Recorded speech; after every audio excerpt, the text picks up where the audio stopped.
connected हैं by a central connective tissue which is called isthmus. अगर मैं रफली आपको थायराइड बना के दिखाऊं तो मैं रफली कुछ इस तरह से बनाऊंगा जैसे वो बो भी लगाते हैं ना नेक रीजन में, कुछ इस तरह से.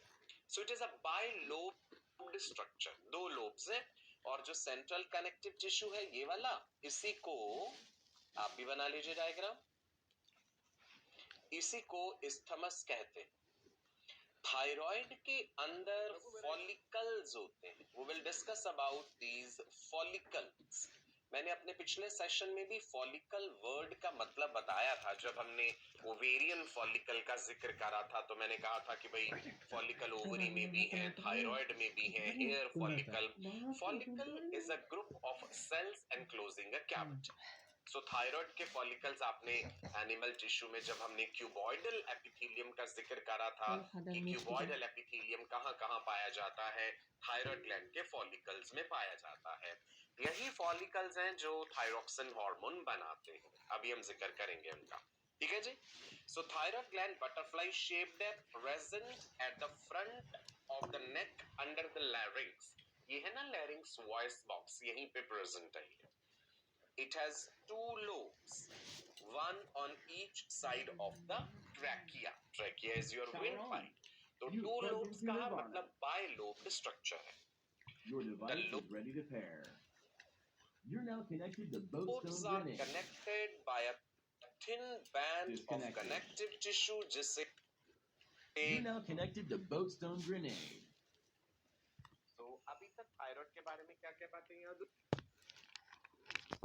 Largest endocrine gland, butterfly shaped, bilobed. The two lobes are connected by isthmus present in the neck region. ठीक है जी.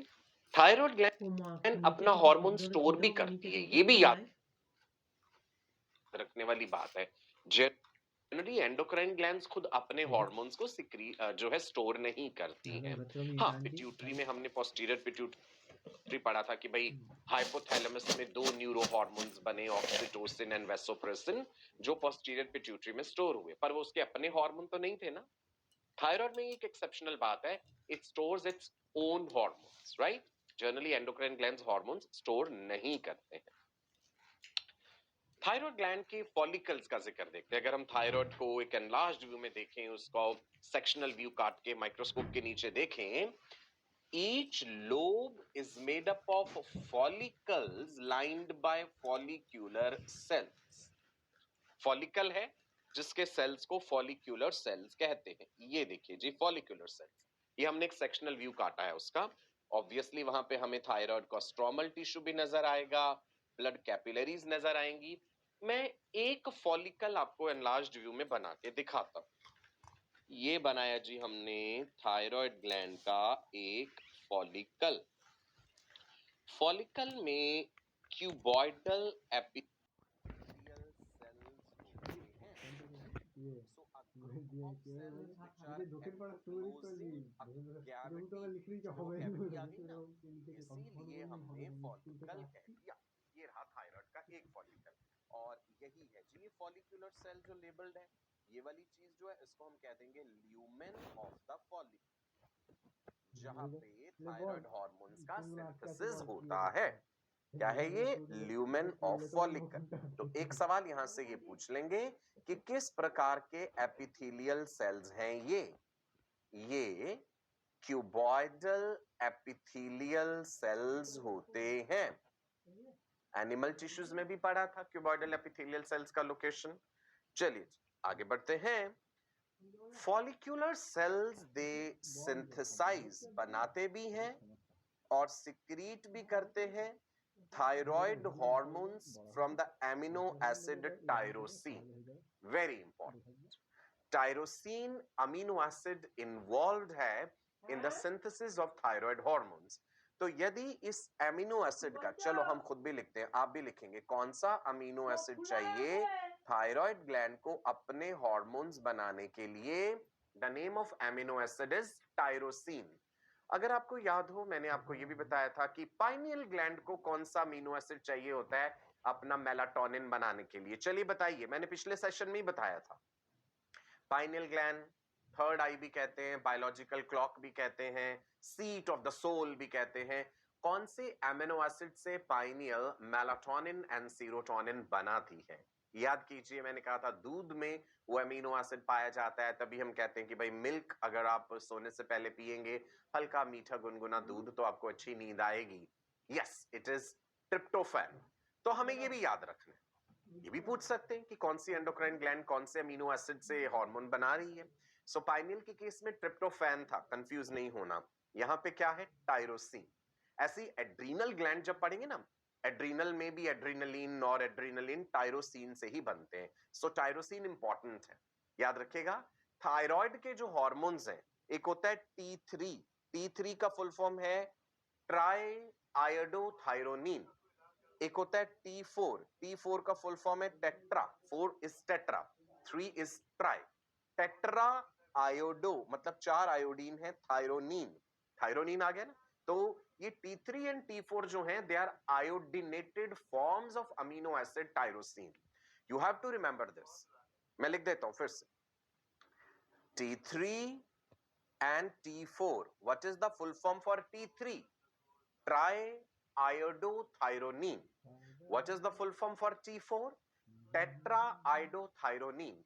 टेट्राआइडोथायरोनिन का ही दूसरा नाम थायरोक्सिन होता है। टेट्रा वाले का ही दूसरा नाम थायरोक्सिन है।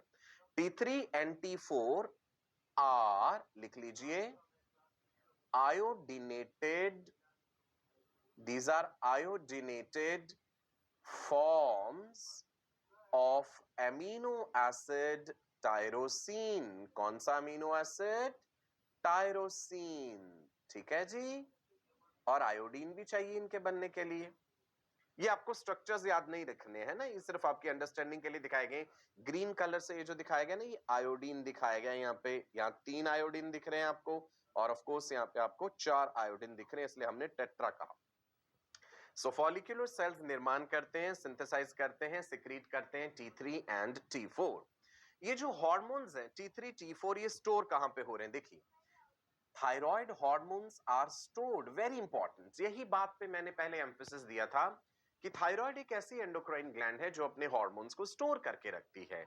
T3 and T4 are stored in follicular spaces, जिसको आप ल्यूमेन ऑफ द फॉलिकल भी कह सकते हैं। ठीक है, ये दिखा आपको T3 T4 हमने, एक को ब्लू कलर के बॉक्स से दिखा दिया, एक को रेड कलर का ट्रायंगल दिखा दिया। ये दिखाने का तरीका है सिर्फ। सो T3 एंड T4 जो है थायराइड हार्मोन्स, जिन्हें हम कलेक्टिवली कह रहे हैं, वो कहां पे स्टोर हो रहे हैं? थायराइड फॉलिकल के ल्यूमेन में। याद रहेगा जी। चलो आगे बढ़ते हैं। थायराइड हार्मोन्स की जब जरूरत है शरीर में, तो फिर ये रिलीज हो जाएंगे ब्लड सर्कुलेशन में। आपको यहाँ पे ब्लड कैपिलरी भी नजर आ रही है, ये सेक्शनल व्यू में ब्लड कैपिलरी दिखाया गया है।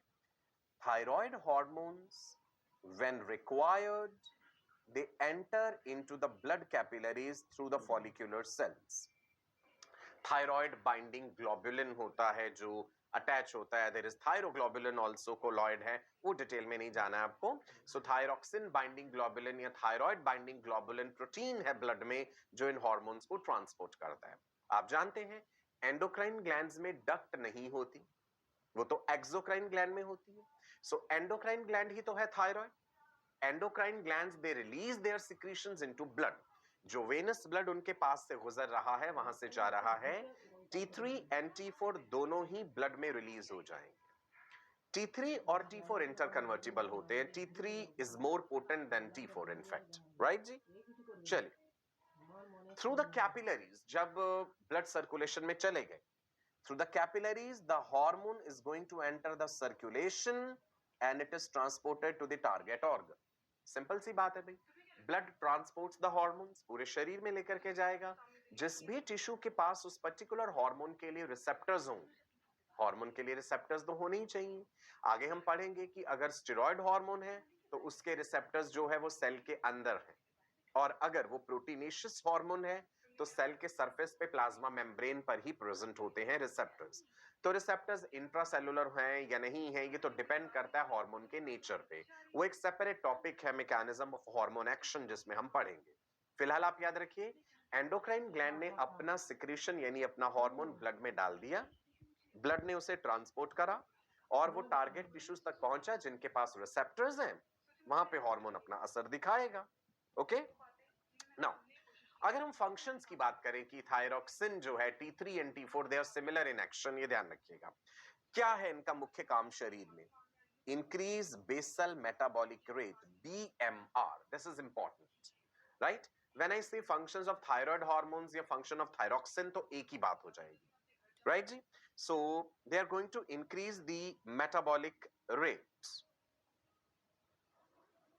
ठीक है जी? सो फंक्शंस का जब हम जिक्र कर रहे हैं, they are going to increase the metabolic rate, basal metabolic rate. अब ये क्या होता है BMR? सुनिए, the rate of energy expenditure by a person at rest, resting stage में जो एनर्जी इस्तेमाल हो रही है शरीर की, the rate of energy expenditure by a person at rest, that is what is your basal metabolic rate.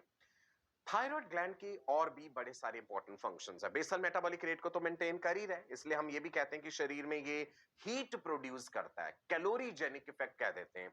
Amphibians का अगर हम जिक्र करें तो जो टेडपोल लार्वा है उसका मेटामॉर्फोसिस कराता है। ये मेटामॉर्फोसिस समझते हैं आप? Transformation of the immature larval individual into a sexually mature adult is what is the metamorphosis. Tadpole larva aquatic होता है, एडल्ट फ्रॉग जो है वो पानी में भी रह लेता है, पानी से बाहर भी रह लेता है। सो वहां पे भी थायरॉक्सिन हार्मोन का बड़ा इंपॉर्टेंट रोल होता है। Now they stimulate metabolism in general अगर हम बात करें पूरे शरीर में जो मेटाबॉलिक रिएक्शंस हो रही हैं, what is metabolism? Sum total of various biochemical reactions in the body is what is metabolism, जिसमें एनाबॉलिज्म भी आ जाएगा, कैटाबॉलिज्म भी आ जाएगा, उसको हम मेटाबॉलिज्म कह देते हैं, है ना?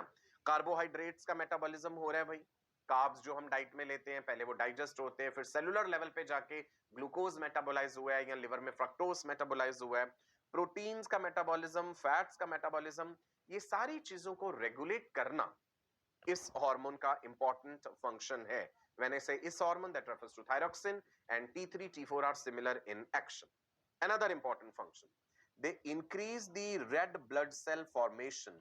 RBCs बनने की प्रक्रिया को क्या कहते हैं? It is erythropoiesis. Process of formation of RBCs is erythropoiesis. कहाँ बनते हैं RBCs? याद कीजिए, चलो रिवाइज हो जाएगा। एक एम्ब्रियो जब मदर के यूट्रस में डेवलप हो रहा है तो उसके आरबीसीज योक सैक में बनते हैं। जैसे जैसे एम्ब्रियो फीटस में बदलता है, एम्ब्रियो और फीटस में अंतर याद है ना? एम्ब्रियो तो हम प्रेगनेंसी के जो पहले 8 हफ्ते हैं, पहले 2 महीने, तब ये टर्म यूज करते हैं। 0 to 8 weeks of pregnancy is embryo. 9th week की शुरुआत से लेके 9th मंथ के एंड तक हम उसे फीटस कहते हैं। तो फीटस में आरबीसीज बनते हैं लिवर में, स्प्लीन में, बोन मैरो में। जहां जहां आरबीसी बनते हैं वहीं वहीं डिस्ट्रॉय भी होते हैं, ध्यान रखना। वैसे मैंने आपको ग्रेवयार्ड ऑफ आरबीसीज बताया था, can you tell me? Erythroclasia, breakdown of RBCs, graveyard of RBCs, yes, spleen. Anyway, so मैं ये क्यों रिवाइज करा रहा हूं? बिकॉज यहां पे इराइथ्रोपोएसिस का जिक्र हुआ है ना। सो आरबीसी फॉर्मेशन जो है इराइथ्रोपोएसिस, उसके लिए और भी हार्मोन्स चाहिए, किडनी से आने वाला इराइथ्रोपोएटिन भी चाहिए होता है।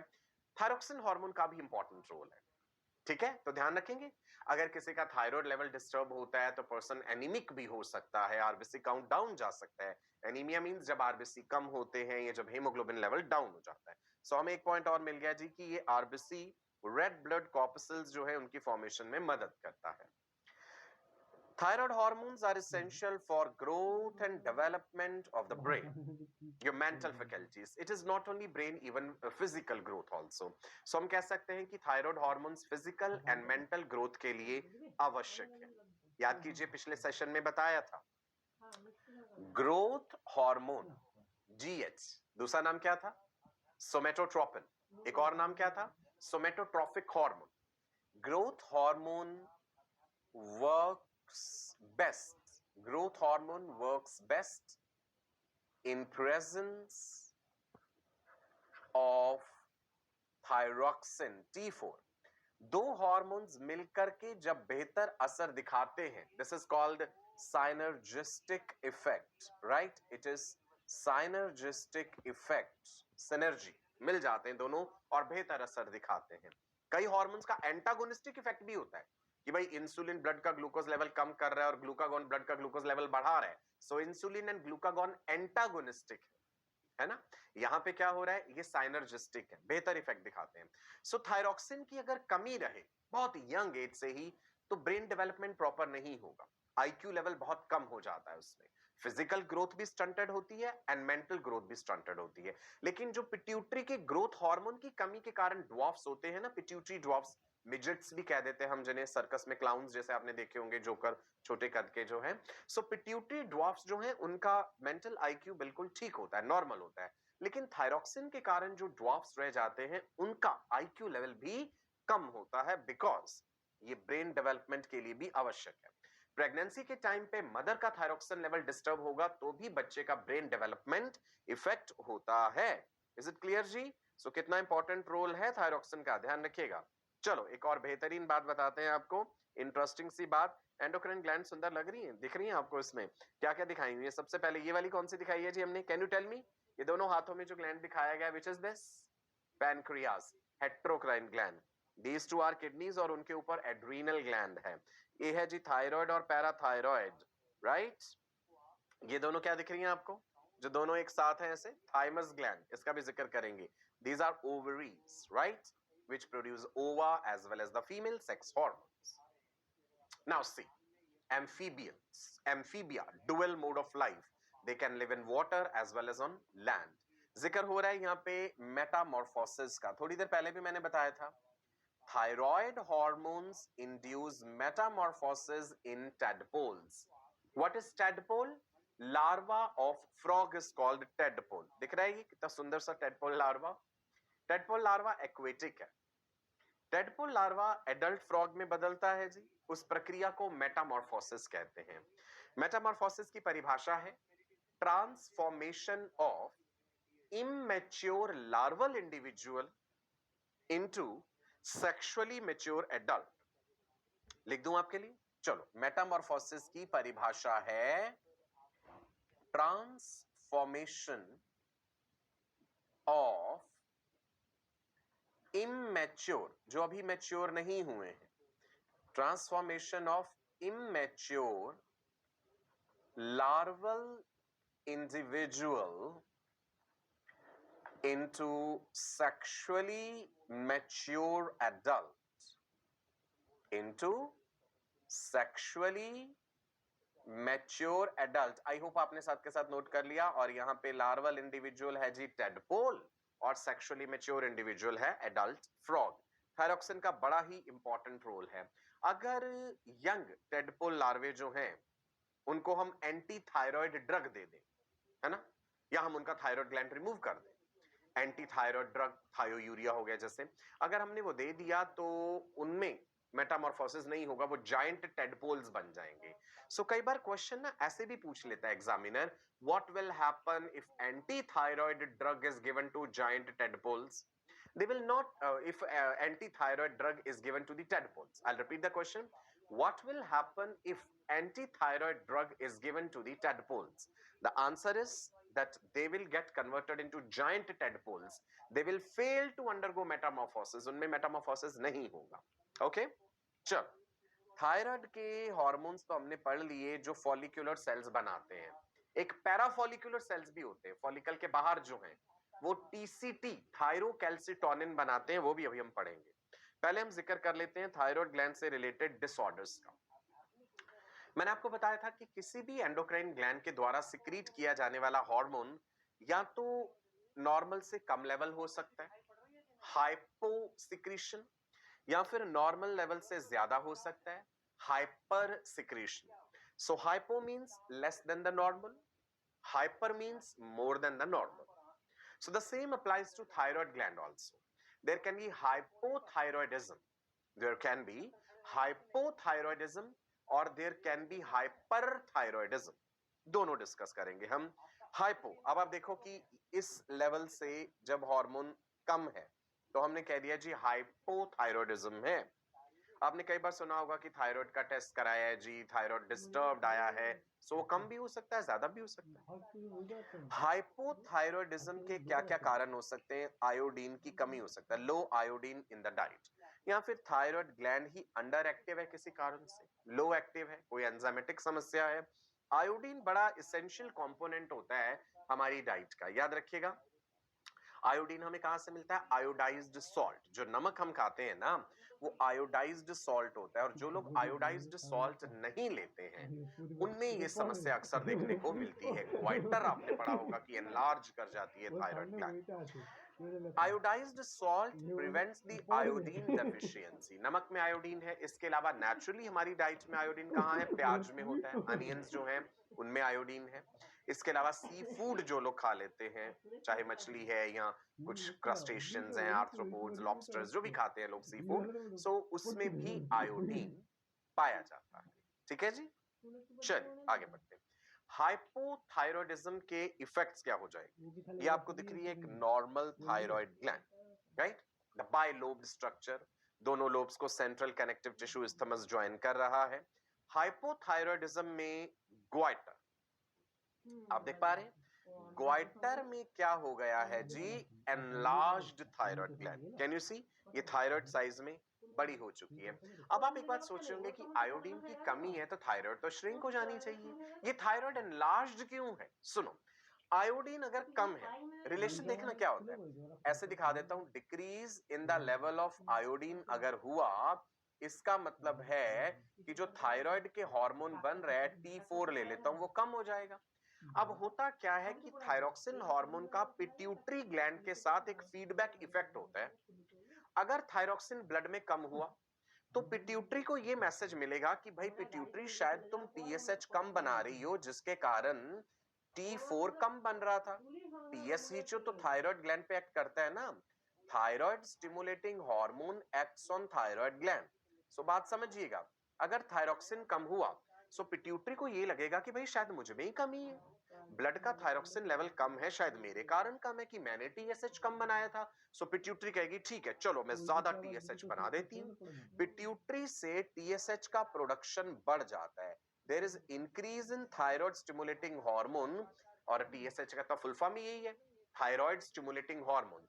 ये थायराइड को और ज्यादा स्टिमुलेट करता है कि तुम स्टिमुलेट हो जाओ और ज्यादा काम करो, तो वो फूल जाती है, एनलार्ज हो जाती है। अब आप समझे थायराइड ग्लैंड एनलार्ज क्यों हुआ? ग्वाइटर में आयोडीन डेफिशिएंसी हो जाने से, बिकॉज थायरॉक्सिन का वो जो फीडबैक इफेक्ट था ना पिट्यूटरी के साथ, वहां पे गड़बड़ आ गई। पिट्यूटरी ये नासमझी कर गई कि भाई शायद मुझ में ही कमी थी, मैंने TSH कम बनाया था इसलिए थायरॉक्सिन कम है, तो लो मैं ज्यादा TSH बना देती हूँ। So more amount of TSH is going to stimulate thyroid gland, जो कि साइज में एनलार्ज हो जाएगी, बट थायरॉक्सिन लेवल फिर भी नॉर्मलाइज नहीं होगा। हाइपोथायरॉयडिज्म के इफेक्ट्स क्या हैं? अब आप देखिए, इस इंसान में ये फेस देखिए नॉर्मल है, ये माइक्सोडीमा हो गया है। माइक्सोडीमा के सिम्टम्स क्या है? माइक्सोडीमा, गौर कीजिएगा, इंपॉर्टेंट है। There is decreased rate of metabolism, because thyroid hormones metabolism को रेगुलेट कर रहे हैं। फैटीग होगा, स्लगिशनेस मतलब एक थकावट, हर समय काम में मन ना लगना, ठंड लगना, feeling cold, poor memory and concentration, constipation हो सकता है, वेट में गेन हो सकता है, फीमेल्स में मेंस्ट्रुअल साइकिल इरेगुलर हो सकता है, राइट जी? ये सब लक्षण आने लगते हैं पेशेंट में जब थायरॉक्सिन का लेवल कम होता है। अब आप देखना एग्जैक्टली इसका उल्टा हो जाएगा जब हाइपर थायरॉयडिज्म आ जाएगा। नाउ हाइपो, अभी तो हम हाइपो डिस्कस कर रहे हैं। हाइपोथायरॉयडिज्म अगर बच्चों में हुआ, छोटे बच्चों में, या फिर प्रेगनेंसी के टाइम पे फीमेल का थायरॉक्सिन लेवल डाउन हुआ, बच्चे में समस्या हो जाती है cretinism, right? Can you see this person जो हमने दिखाया है यहाँ पे? क्रेटिनिज्म में क्या है? There is decreased physical growth and mental development. मैंने कहा था ना कि जो थायरॉक्सिन हार्मोन की कमी के कारण जिन लोगों में कद छोटा है उनमें ब्रेन डेवलपमेंट भी इफेक्ट होता है। So what can be the causes of hypothyroidism? Deficiency of iodine in diet of pregnant women या यंग चिल्ड्रन। कॉन्जेनिटल डिफेक्ट भी हो सकता है कोई, कि थायराइड ग्लैंड में कोई कॉन्जेनिटल डिफेक्ट रहा है जन्म से, कॉन्जेनिटल मींस जन्म से।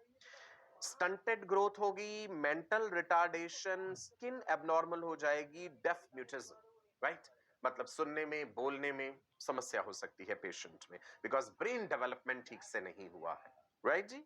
सो those are the symptoms of hypothyroidism. Now let's come to hyperthyroidism, hyper means ज्यादा, नॉर्मल लेवल से ज्यादा जब सिक्रीट करने लगती है थायराइड ग्लैंड तो क्या समस्या है। एक बार हम वो मैकेनिज्म देखते हैं कि किस प्रकार से पिट्यूटरी ग्लैंड टीएसएच जो बनाती है, थायराइड स्टिमुलेटिंग हार्मोन, वो थायराइड ग्लैंड पे एक्ट करता है और उसके रिस्पॉन्स में थायराइड ने अपने हार्मोन्स बनाए। अगर पिट्यूटरी ने ज्यादा टीएसएच भेज दिया, मान लो पिट्यूटरी में कोई ट्यूमर हो गया है, जो थायराइड स्टिमुलेटिंग हार्मोन सेल्स हैं, टीएसएच बनाने वाले सेल्स, वो ज्यादा टीएसएच बना रहे हैं तो भी ये गड़बड़ हो जाएगी। या शरीर में कुछ ऐसी एंटीबॉडीज बनने लग गई जिनका एक्शन एकदम टीएसएच के जैसा है, तो जहां पे टीएसएच ने जाके असर दिखाना था उन एंटीबॉडीज ने वो काम कर दिया, थायराइड ग्लैंड हाइपर एक्टिव हो गई, ज्यादा थायराइड हार्मोन बनाने लग गई। वो भी अभी हम देखते हैं।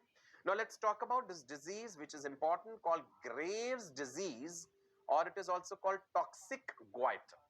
Toxic goiter word याद रखिएगा। Antibodies which are resembling TSH, antibody का स्ट्रक्चर आपने देखा, 4 पॉलीपेप्टाइड चेन्स हैं, वाई शेप स्ट्रक्चर होता है, they are heavy chains, light chains, वो हम डिस्कस करेंगे। एंटीबॉडीज ग्लाइकोप्रोटीन्स होते हैं, प्लाज्मा बी लिम्फोसाइट्स बनाते हैं। सो शरीर ऐसी एंटीबॉडीज बनाने लग जाता है विच रिजेंबल टीएसएच, तो क्या होगा, वो थायराइड ग्लैंड पे एक्ट करेंगी और थायराइड को कहेंगी कि भाई तुम ज्यादा काम करो, और थायराइड ग्लैंड हो जाएगी enlarge, exophthalmic goiter. Exophthalmic, ophthalmic word is related to eyeballs, so protruding eyeballs, ऐसे बड़ी बड़ी आंखें बाहर को निकली हुई इस तरह की नजर आती हैं पेशेंट में, we call it exophthalmic goiter। लिख लीजिए, इंपॉर्टेंट है, Graves disease और the toxic goiter। Now goiter term आप कहेंगे हाँ आयोडीन की कमी में भी यूज किया था, और यहाँ पे ज्यादा सिक्रीट हो गया है तो भी गोइटर टर्म यूज किया था। वो आयोडीन डेफिशिएंसी गोइटर था जिसमें थायराइड एनलार्ज करी, रिलेशन मैंने बताया था, आयोडीन कम तो थायरोक्सिन कम तो टीएसएच ज्यादा हो गया। यहाँ पे goitre enlargement of thyroid gland हुआ है टीएसएच के ज्यादा सिक्रीट हो जाने से, टॉक्सिक गोइटर जो हमने कहा। सो गोइटर हाइपोथायरॉयडिज्म का भी एक लक्षण हो सकता है, हाइपरथायरॉयडिज्म का भी एक लक्षण हो सकता है।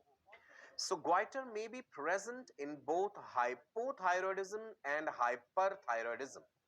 Hyperthyroidism के लिए toxic goiter या exophthalmic goiter term यूज करते हैं। टर्मिनोलॉजी थोड़ी बड़ी लग रही हुई आपको, प्लीज लिख लीजिए, याद हो जाएगी। Hyperthyroidism, उसी के आगे लिख लीजिए toxic goiter, उसी के आगे लिख लीजिए exophthalmic goiter, right? Now hyperthyroidism का एक और कारण हो सकता है कि थायराइड ग्लैंड में नोड्यूल्स बन जाना। आप देख पा रहे हैं ये नोड्यूल्स बन गए, थायराइड के कुछ सेल्स जो हैं वो प्रोलिफरेट करे, अनकंट्रोल्ड वे में डिवाइड करे हैं, जिसके कारण वो नोड्यूल्स बने और उन्होंने ज्यादा हार्मोन बना दिया।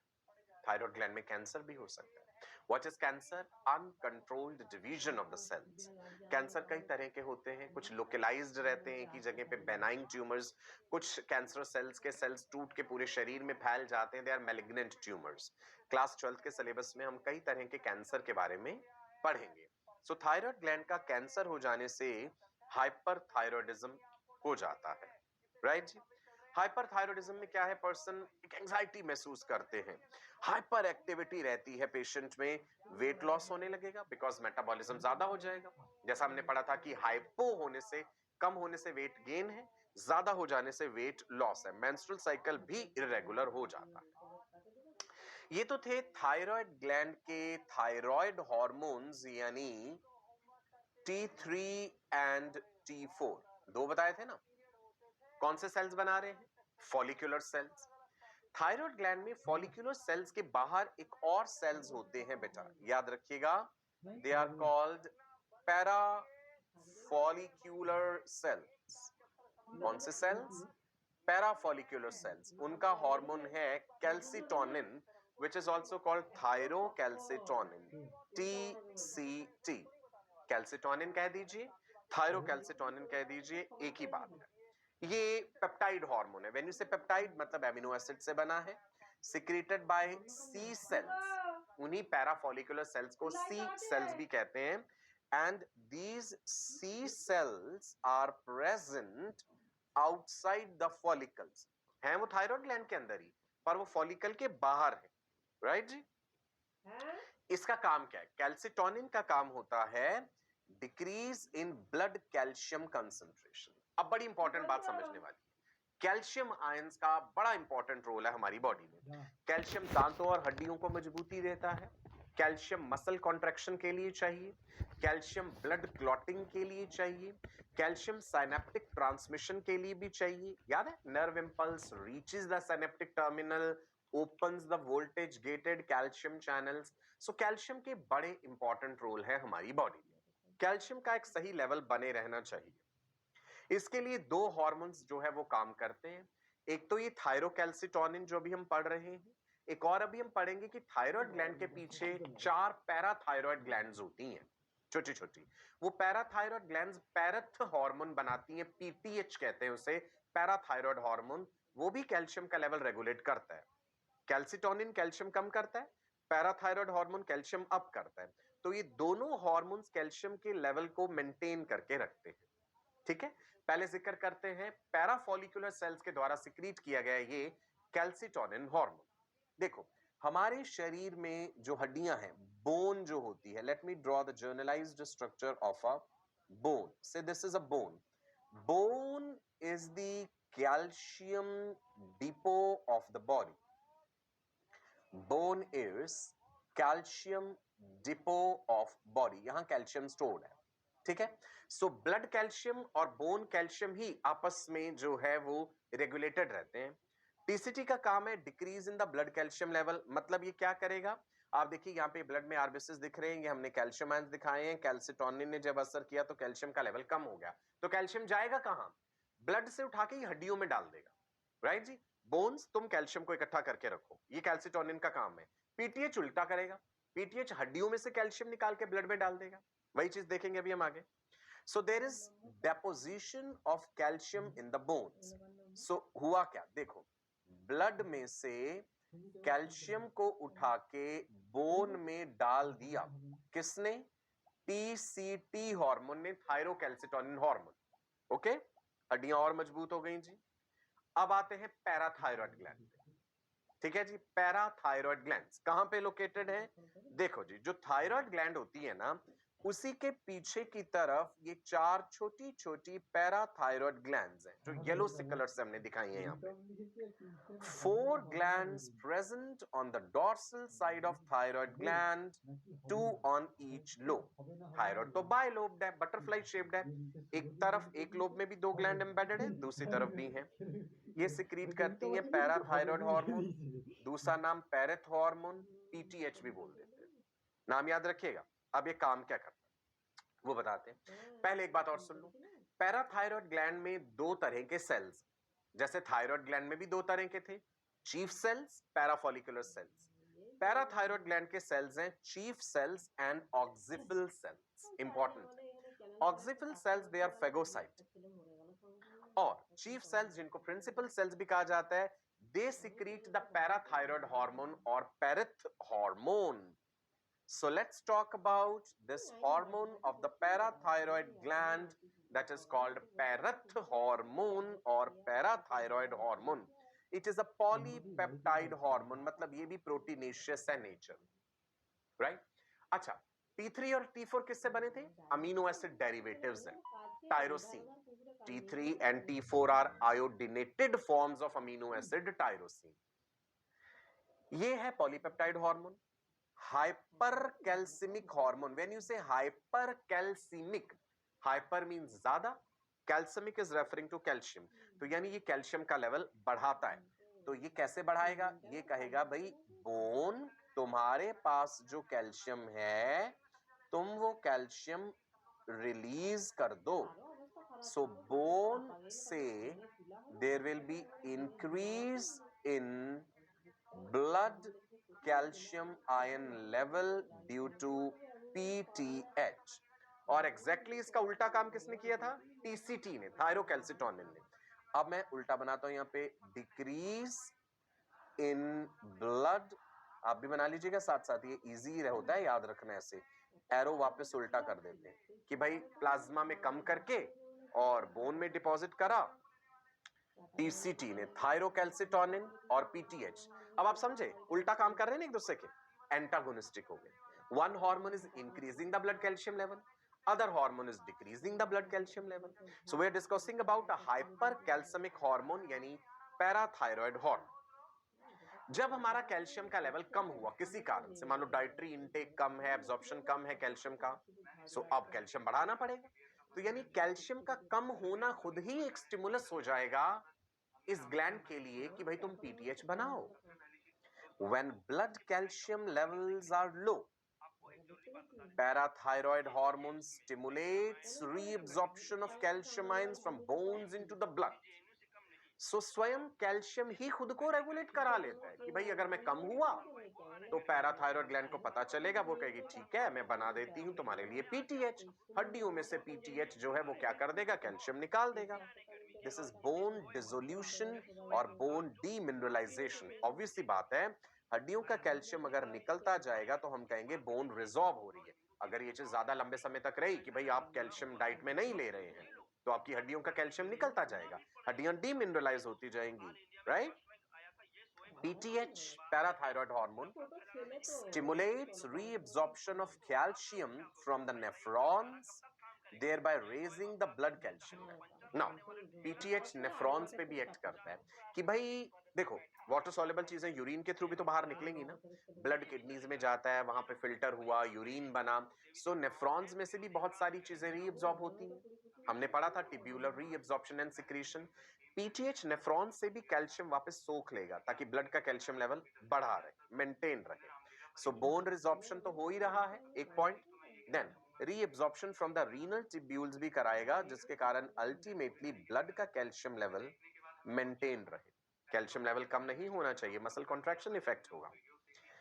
PTH also stimulates absorption of calcium from the gut, हमारी एलिमेंट्री कैनाल से, स्मॉल इंटेस्टाइन से भी, यानी जो फूड हमने खाया है उसमें से भी कैल्शियम को एब्जॉर्ब कराना जरूरी है। तो आपको अपनी डाइट में एक हेल्दी लेवल ऑफ कैल्शियम जरूर रखना चाहिए, वरना हड्डियां कमजोर हो जाएंगी।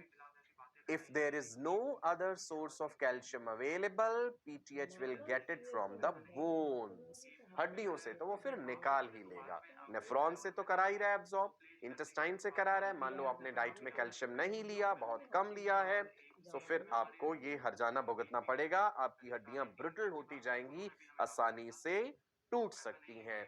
तो दूध पीना चाहिए आपको, ग्रीन लीफी वेजिटेबल्स लेनी चाहिए ताकि कैल्शियम की मात्रा डाइट में सही बनी रहे। अगर पीटीएच का लेवल डाउन चला गया, पैराथायरॉयड हार्मोन जो है उसका लेवल डाउन है, तो यानी कैल्शियम का लेवल कम।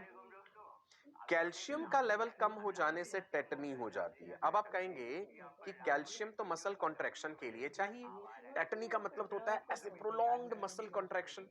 तो अगर कैल्शियम कम है तो मसल कॉन्ट्रैक्ट क्यों करे, है ना, लॉजिक है। सुनो रीजन क्या है।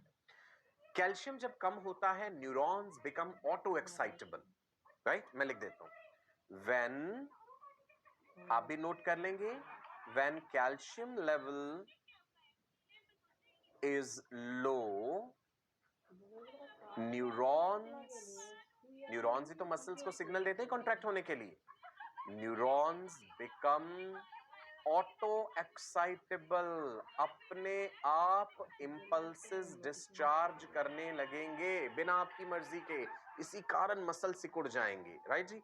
पैराथायरॉयड टेटनी कहते हैं इसे। अगर ब्लड का कैल्शियम लेवल बहुत ज्यादा हो गया तो क्या होगा, if it is too high, तो याद कीजिए कौन सा हार्मोन था, थायरोकैल्सिटोनिन। थायराइड ग्लैंड के पैराफॉलिकुलर सेल्स को पता चला, उन्होंने कहा अच्छा ब्लड का कैल्शियम लेवल ज्यादा हो रखा है, हमें इसे कम करना पड़ेगा। यानी कैल्शियम का बढ़ना या घटना स्वयं ही खुद को रेगुलेट कर लेता है। पीटीएच के लेवल पे, पैराथायरॉयड हार्मोन के लेवल पे एंड कैल्सिटोनिन दोनों के लेवल पे ये चीज मैनेज होगी अगर ब्लड का कैल्शियम लेवल ज्यादा हुआ। देखते हैं जी पीटीएच क्या करता है। When the blood calcium level is low, PTH secretion is increased by the parathyroid. Blood का calcium level low, parathyroid hormone का लेवल बढ़ गया, ओके। पीटीएच ने क्या करा, PTH raises the blood calcium level, parathyroid hormone ने अलग अलग तरीकों से कैल्शियम का लेवल अप कर दिया। इंटेस्टाइन से एब्जॉर्ब करवाया, नेफ्रॉन से करवाया, बोन्स में से डिसोल्यूशन करवाया। अगर कैल्शियम बहुत ज्यादा हो गया है तो वेरी हाई कैल्शियम लेवल है, high blood calcium inhibit the PTH secretion, ये पैराथायरॉयड हार्मोन के सिक्रेशन को इनहिबिट कर देगा खुद ही। थायरोकैल्सिटोनिन के लेवल को भी बढ़ा देगा कि थायरोकैल्सिटोनिन तुम भी कम कर दो, और मैंने खुद भी पीटीएच को कम कर दिया है। राइट जी, क्लियर? समझ आ रहा है ये फीडबैक आपस में कैल्शियम का? नाउ कैल्सिटोनिन वाला रोल देख लो क्या है जी। कैल्शियम होम्योस्टेसिस की बात कर रहे हैं जी हम। Blood calcium level concentration thyrocalcitonin तो कम करता है, टीसीटी ब्लड का कैल्शियम लेवल कम करेगा। Now when the blood calcium level is high, calcium ने एक सर्टेन लेवल क्रॉस कर दिया, इतना ज्यादा कैल्शियम नहीं चाहिए था, तो एक तो पीटीएच का सिक्रेशन इनहिबिट हो गया, दूसरा मैंने बताया थायरोकैल्सिटोनिन का सिक्रेशन स्टिमुलेट हुआ कि थायरोकैल्सिटोनिन तुम प्लाज्मा में से उठा के कैल्शियम बोन में डाल दो। इज इट क्लियर जी? राइट, चल इतना ही आज के लिए। सो एक बेसिक बात आपने सीखी कि कैल्शियम लेवल स्टैंडर्डाइज्ड वे में मेंटेन रहना चाहिए। बहुत ज्यादा कैल्शियम डाउन हो जाएगा, मस्कुलर टेटनी हो जाएगी, सारे मसल शरीर के ऐसे कॉन्ट्रैक्ट कर जाएंगे कि ट्रैकियल मसल्स की कॉन्ट्रैक्शन से मृत्यु भी हो सकती है इंसान की। Calcium is required for blood clotting, calcium is required for strengthening of the bones and teeth, calcium is required for muscle contraction, calcium is required for synaptic transmission। एक और याद कीजिए, हमने पढ़ा था कि भाई मिल्क प्रोटीन कैसीन, जब पैराकैसीन बनता है स्टमक में, कैल्शियम पैराकैसिनेट बनता है, तो वहां भी कैल्शियम का रोल था। So calcium is playing very important role in our body. दो हार्मोन्स हैं मुख्य रूप से जो कैल्शियम का लेवल रेगुलेट कर रहे हैं, थायराइड ग्लैंड के पैराफॉलिकुलर सेल से आने वाला थायरोकैल्सिटोनिन एंड पैराथायरॉयड ग्लैंड के चीफ सेल्स जो सिक्रीट कर रहे हैं, दैट इज पैराथायरॉयड हार्मोन और पैरेथ हार्मोन। दोनों हार्मोन्स कैल्शियम लेवल को कैसे रेगुलेट करते हैं ये हमने देखा। कैल्शियम स्वयं ही एक फैक्टर हो जाता है अपनी सिक्रीशन को, अपने लेवल को रेगुलेट कराने के लिए कि भाई कैल्शियम बहुत डाउन हुआ तो कौन से हार्मोन्स अप हो जाएंगे, कैल्शियम बहुत अप हुआ तो कौन से दो हार्मोन्स डाउन हो जाएंगे। हड्डियों का कैल्शियम और ब्लड का कैल्शियम आपस में इसी तरह से मेंटेन रहता है। सो आज के लिए इतना ही। मैं आपका अपना डॉक्टर सचिन कपूर ऐसे और बेहतरीन सेशंस आपके लिए लेकर के आता रहूंगा।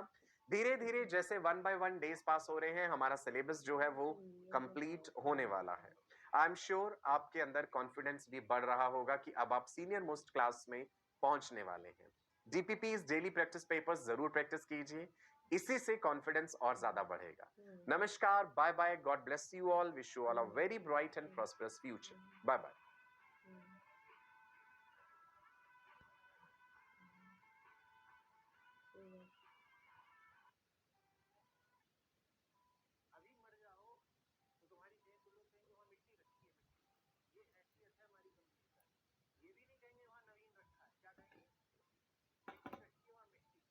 স্যার ওইদিকে এইটাই স্যার বললো যে যেটা করে আছে ওই পাশে ঘর তুই দেখি আর কি জানি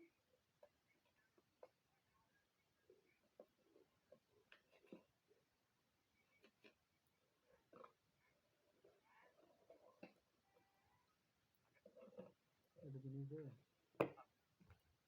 কুকুরটা এসে দেখো সিংহ বলে, এটা কুকুরটা, এই পুচকেটা, এটা কি কুকুরটা না, এটা তো কুকুর, বাঘ এইটা আর কি সিংহ, বাবা সেটাই ওই তুই সিংহ বলছো, আমি ওই তো সেটা সিংহটা। বাঘ দেখা, হ্যাঁ সেটা দেখতে পাচ্ছি, আমি যে একটা বাঘ একটা সিংহ সেটাই বলছি। বহুত দেখছো বাঘগুলোকে ভয় দেখিয়েছি। কুকুরটা